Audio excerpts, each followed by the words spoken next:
Hello everyone, today on the Hadron Collider Happiness Series we're talking about 12 scientific steps for you to become happy for life.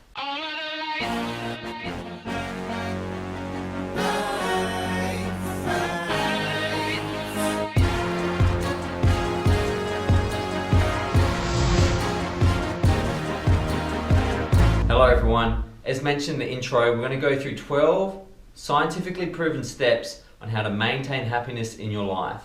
Happiness is at the key of human fulfillment, and happy people, whether they're wealthy or no matter the circumstances, enjoy the greatest quality of life. In fact, on their deathbed, most people's number one regret is they wish they were happier and stressed less. So if that's people's number one goal in life, it's important that we spend a little bit of time talking about it. So without further ado, here's step one. Step one in becoming a happy person is to have a sense of wonder. Have you ever met a child who hasn't been totally enthralled by going to a museum or a park or even looking into the night sky?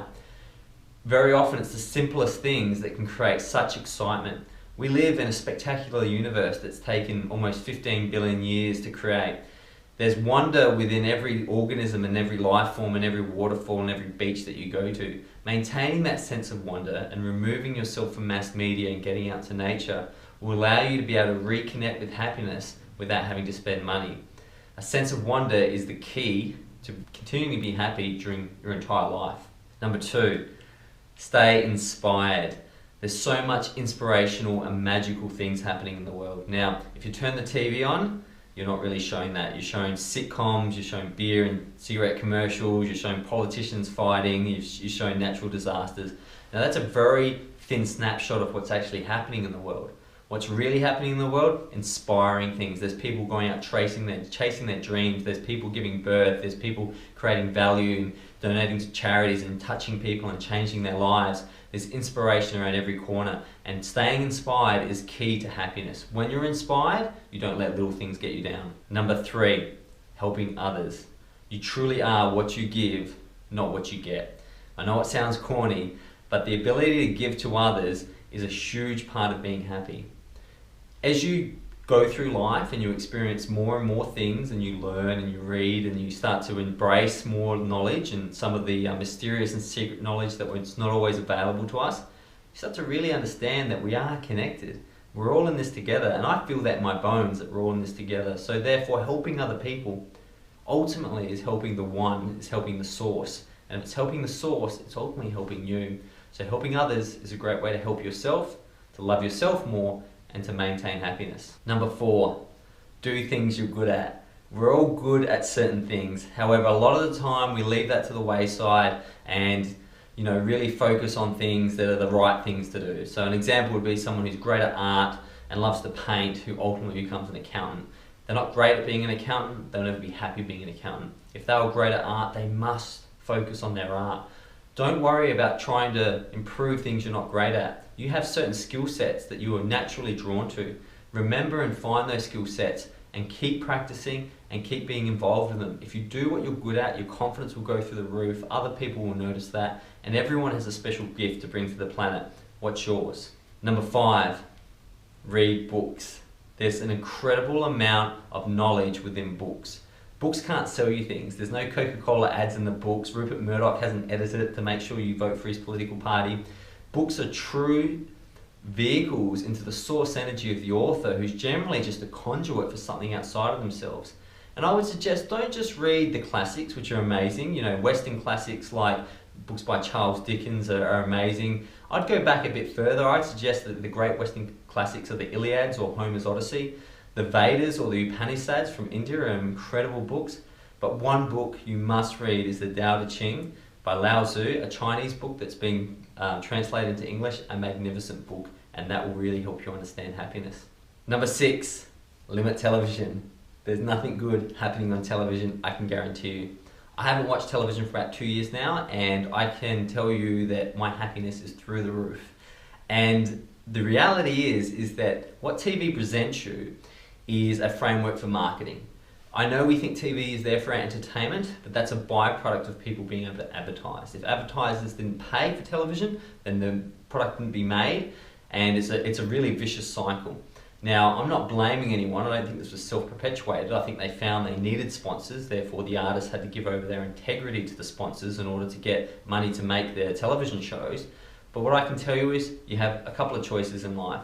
Do you want to be the person on the sofa watching the people inside the box having fun, or do you want to be the person having fun? You can't have both. Limit your TV. I suggest you watch my video on a 2-week media diet to really give you some tips on how to do that. Number 7, love your work. You're going to spend the majority of your adult life working, and you'll never be great at a job you don't love. You'll never stick to it, and you'll always take shortcuts. Do something you love. I worked out a long time ago. I love connecting and communicating with people and being a conduit for information that isn't the norm, is outside the mainstream. And now I'm doing what I love. I can tell you that every day I wake up, I bounce out of bed. What do you love? We all have something that we love, and turn that into your work. I can guarantee you, if you choose a job for money, you'll blow that money trying to find meaning in life, because you find no meaning in work. If you earn $300,000 a year, and I meet these people all the time, they blow it on gambling and expensive vacations to get away from their work because they're so stressed. Just do what you love. It's the best advice you'll ever have. Exercise. Your body is a vehicle that carries your consciousness through this extraordinary journey we call life.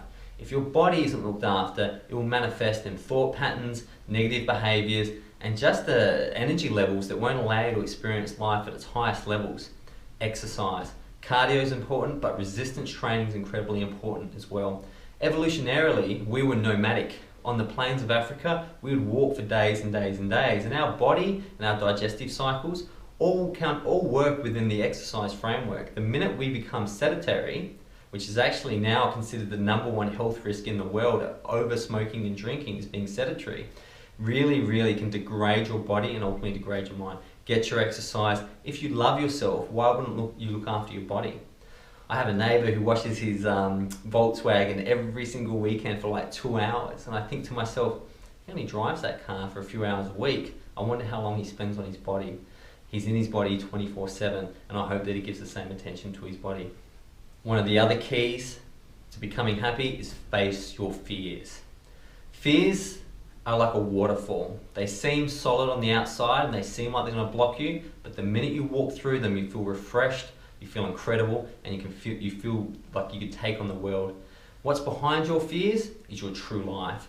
Your fears are just there to make sure you want it. I think the universe creates fears and roadblocks to be certain that you really want what you're going after.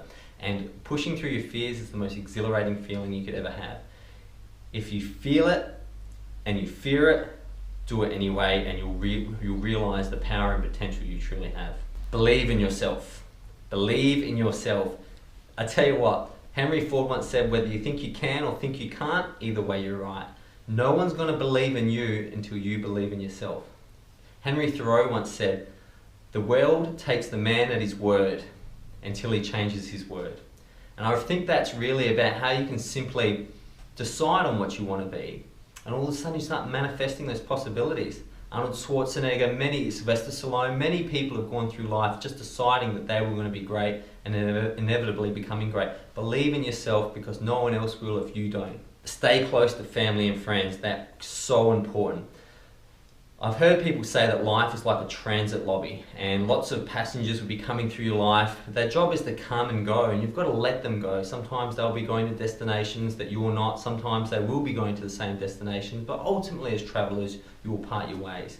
With family, they should be there for the whole ride. I know that familiarity breeds contempt, and sometimes we become distant with our family. Why? Because we can, because we know they'll always love us. But don't take that love for granted, because ultimately when our journey ends, we'll regret not rebuilding those relationships. So if you have a family member right now that you feel like you need to connect after this video. Be the better person and allow them to come back into your life. And the final way to be happy, let your heart guide you.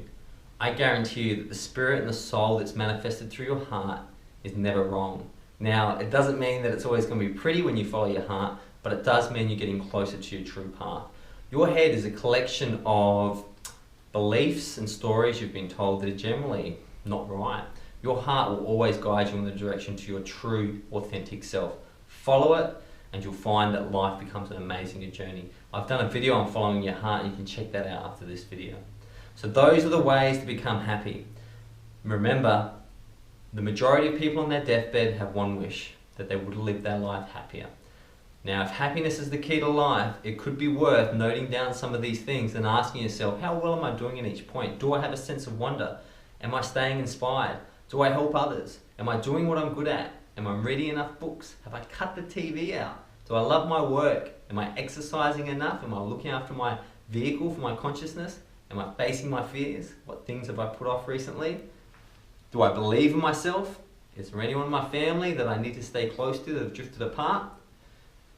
And am I letting my heart guide me, or am I letting the rules and regulations of society guide me? So happiness is there. It's your birthright as a human. It's your birthright as an entity within this universe. Go chase it and good luck. Goodbye. I wore this suit to give you a very serious message. That message is that I have an Instagram account now with thousands of followers. I would love you to join. So check me out at 1 Year Life Challenge on Instagram. I'd love to see you there. Heaps of photos of me topless or in a suit, and I'm happy to listen to your demands. Thank you, and check me out on Instagram.